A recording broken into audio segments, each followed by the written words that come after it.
पढ़ाई की, तो he was a lawyer, he was a political scientist, he was an economist. और economics में भी जो उनका जो थीसिस है, the economy of the east India company, classic किताब है। तो जो व्यक्ति इतना पढ़ा लिखा हो और साथ ही साथ जिसके पेट में पढ़ने की आग हो, जिस परिवेश से वो आते थे, एक वंचित समाज से आते थे, तो आप समझ सकते हैं कि इन सब चीज़ों को आत्मसात करने और कितना उत्साह रहा होगा, कितना ललक रहा होगा। और सबसे बड़ी बात रही कि जो उन्होंने पढ़ाई की, he tried to implement it, उसको जीने का प्रयास किया अपने थॉट्स को। हम उनके पॉलिटिकल एस्पेक्ट्स को जानते हैं, है ना। आज का जो विषय है, जैसा कि बताया गया है, जेंडर इक्वालिटी। जेंडर इक्वालिटी क्या मतलब? इक्वालिटी है। अम्बेडकर का एक पक्ष बहुत ही प्रोमिनेंट है, that Ambedkar was a feminist. सही मायने में वो विमेन राइट्स के वो पथ प्रदर्शक थे, प्रवर्तक थे। 1927 ईस्वी में 3000 महिलाओं के बीच में उन्होंने यह कहा कि the progress of any society is measured by the progress of women in that society. ये 1927 में उन्होंने कहा। तो समय से बहुत आगे थे, ये वॉज अ विजनरी। 1936 ईस्वी में भाषण दे रहे थे और 1936 बड़ा मोमेंटस वर्ष उनके लिए। एनिहिलेशन ऑफ कास्ट की किताब 1936 में ही उनके जीवन का बड़ा ही मोमेंटस ईयर है। और जो उनका कहाँ अमृतसर उनको जाना था, या मैं कंफ्यूज कर रहे हैं, वहाँ उनको भाषण देना था। तो जो अध्यक्षीय भाषण जो है वही प्रारूप जो है एनिहिलेशन ऑफ कास्ट में छपा, जो कि एक लैंडमार्क किताब है उनके विचार से। 1936 में उन्होंने देवदासियों और जोगिनियों के समक्ष यह कहा कि तुम लोग ये छोड़ दो। ये जो प्रैक्टिस है, ये ऑफरिंग प्री-प्यूबेसेंट गर्ल्स, जो लड़कियां जस्ट एडोलेसेंस के दहलीज पे हैं, जैसा कि आप जानते हो, उससे भी पहले मंदिरों को दान कर दिया जाता था। तो क्या था ये? It was just a legalised prostitution. आपने देवता को समर्पित कर दिया, भोग कौन कर रहे हैं? उन्होंने कहा कि तुम लोग छोड़ दो इसको, क्योंकि यह एक वेश्यावृत्ति ही का एक विकृत और एक धार्मिक प्रारूप इसको प्रदान कर दिया गया है। पूछा लोगों ने कि हम लोग क्या करें? बोले कि इसके 1000 तरीके हैं जीवन जीने के लिए, मैं नहीं बता सकता, लेकिन आप लोग इसको छोड़िए। राइट, यूनिवर्सल जो एडल्ट फ्रेंचाइज हो, या equal remuneration for women, working rights for women की बात करने वाले पहले व्यक्ति हैं। इसके अलावा जो उनका जो लैंडमार्क जो कार्य है, लॉ मिनिस्टर, जो हिंदू कोड बिल है, हिंदू मैरिज जो बिल है, उसकी बात भी हम लोग कर सकते हैं। अम्बेडकर 2 अखबार को निकालते थे, एक्सक्लूसिवली विमेन पर डिवोटेड रहता था। तो उस समय से इतना सजग प्रहरी, अगर हम लोग हिंदू मैरिज एक्ट की बात करें तो उसको 4 सेक्शन में डिवाइड किया जाता है। पहला तो हिंदू मैरिज एक्ट है। इसमें हिंदू महिलाओं को लीगली राइट दिया गया डाइवोर्स का, कि आप डाइवोर्स दे सकते हैं, और इन सर्टेन केसेस आपको मेंटेनेंस भी मिल सकता है। ये पहला पार्ट था।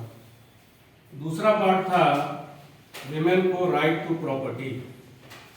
महिलाओं को प्रॉपर्टी का राइट नहीं था, इनहेरिट करने का राइट दिया गया। और हुआ कि महिलाओं को एक एब्सोल्यूट टोटल राइट प्रॉपर्टी पर बन सकता है। She can transact that property, she can be a full and total owner of that property. दूसरा। तीसरा था the right to adoption, legally बच्चे को अडॉप्ट कर सकते हैं। और चौथा था राइट टू, वो भी गार्जियन बन सकती थी। में राष्ट्रवादी थे, बहुत ही क्या बोला जाए, बहुत बड़े बड़े राष्ट्रवादियों से अधिक राष्ट्रवादी थे, क्योंकि उनको भारत के राष्ट्रीय स्वरूप की सही पहचान थी। उनकी जो किताब आई पाकिस्तान और द पार्टीशन ऑफ इंडिया, उसमें भारत की जो विषम परिस्थिति थी उसको भली भांति वो समझ रहे थे। और मैं इसकी संदर्भ में उल्लेख करना चाहूंगा कि पार्टीशन के तो बिल्कुल सख्त विरोधी थे। अगर पार्टीशन एक इवेंचुअलिटी था तो उनका यह भी मानना था कि partition is something which can not be taken back. इसी दृष्टिकोण में मैं सोर्स को कोट करना चाहूंगा। मेरे नाना थे जगत नारायण लाल, संविधान सभा के सदस्य थे। उनके प्राइवेट पेपर से मैं काम कर रहा हूँ, उनका जो प्राइवेट पेपर है मेमोरियल में। देखिए 1942 ईस्वी में 7 मई को इलाहाबाद में यहाँ मद्रास फार्मूला प्रस्तुत किया था सी राजगोपालाचारी ने। और मद्रास फार्मूला यह था कि जो मुस्लिम बहुल प्रांत हैं उनको भी राइट टू सेसीड हो सकता है सेल्फ डिटर्मिनेशन का। इसमें मतदान हुआ और सी राजगोपालाचारी का प्रपोजल 15 के मुकाबले जगत नारायण लाल नाम था, जो मेरे नाना हुए। और वो तो पर्सनल एस्पेक्ट थे। He was a political, he was a freedom fighter. 8 साल जेल में थे, तो संविधान सभा के सदस्य थे। प्रोविंशियल गवर्नमेंट में he was parliamentary secretary of labour and finance. तो उसके बाद राजगोपालाचारी का प्रपोजल 117 वोट के मुकाबले 15 वोट से परास्त हो गया। Rajagopalachari resign. Letter of Rajagopalachari तो समझी भी हुए गांधी जी के। इसके बाद भारत छोड़ो आंदोलन प्रारंभ होता है। सारा है इसी समय राजगोपालाचारी और गांधी जी के बीच में गेरापाड़ा जेल में फिर से वार्तालाप चल रहा था और जिन्ना के साथ एक कंप्रोमाइज फार्मूला वर्क किया जा रहा था। अखबार सप्ताह में 1 बार आता था, इससे पता चलता था। तो लिखते हैं जगत नारायण लाल कि हम लोग तो अवाक रह गए कि जो 7 मई को जो प्रस्ताव पारित किया गया था तो उसमें तो बात कुछ और हुई थी। और कोट करते हैं डॉक्टर अम्बेडकर को, जो विभाजन की बात एक तरह से स्वीकार करने की बात हो रही कि the learned doctor has said that once partition happens it can not be taken back, कि एक बार विभाजन हो जाएगा उसको वापस नहीं लिया जा सकता है। ये चेताया था अम्बेडकर ने। लिया गया विभाजन वापस नहीं लिया जा सकता। बहुत सही समझ थी डॉक्टर बाबा साहब अम्बेडकर को। मैं यहाँ पर एक बात आपको इसलिए मैं मानता हूँ कि कई एस्पेक्ट्स उनका है बहुत। यहाँ पर एक बात मैं और करना चाहूंगा। देखिए हम लोग बात करते विभिन्न पॉलिटिकल जो हमारे साथ पर्सनैलिटीज हैं, सबके विचार से सहमत हम नहीं हो सकते हैं, विरोधाभास हो सकता है, अलग अलग मत हो सकते हैं। मैं एक पर्सनैलिटी का नाम लेता हूँ, सावरकर। सावरकर नाम आते ही बहुत विवाद उत्पन्न हो जाता है। जो कास्ट की बात है, क्या आपको मालूम है कि Savarkar was totally against caste, जबकि चतुर वर्ण में गांधी जी का भी विश्वास था, उससे ऊपर नहीं निकल पाए थे गांधी जी। और सावरकर कोट करते हैं अम्बेडकर को कि हमारा पॉलिटिकल डिफरेंसेस कुछ, उसको मेरा पूर्ण समर्थन है।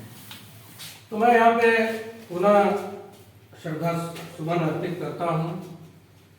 और मैं एक बात यह कहना चाहूँगा कि जो हमारे सामने जो बहुत महान व्यक्तित्व आते हैं उनको पढ़ने की आवश्यकता है। यही क्या उन्होंने लिखा है तभी हम उनको समझ पाएंगे। वो बस 4 लाइन कहीं से देख के बोल देने से नहीं होता है। आप उनके विचार को समझिए, नहीं तो हम लोग फिर वही एक ही राग लगाते रहते हैं। धन्यवाद।